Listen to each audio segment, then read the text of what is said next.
1-iyuldan O'zbekiston qonunchiligida nimalar o'zgaradi? Assalomu alaykum aziz yurtdoshlar, kanalda yangi bo'lsangiz obuna bo'lishni unutmang. Like bosgan insonni Xudoyim doim qo'llasin.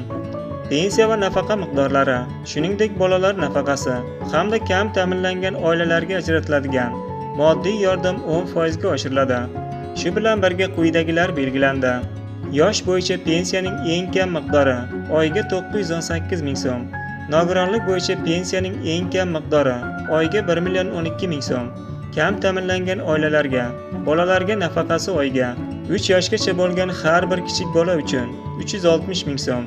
3 yoshdan 18 yoshgacha bo'lgan har bir bola uchun 275 ming so'm. Ikkinchi bola uchun qo'shimcha 165 ming so'm. Uchinchi va undan keyingi har bir bola uchun 110 ming so'm qilib belgilandi.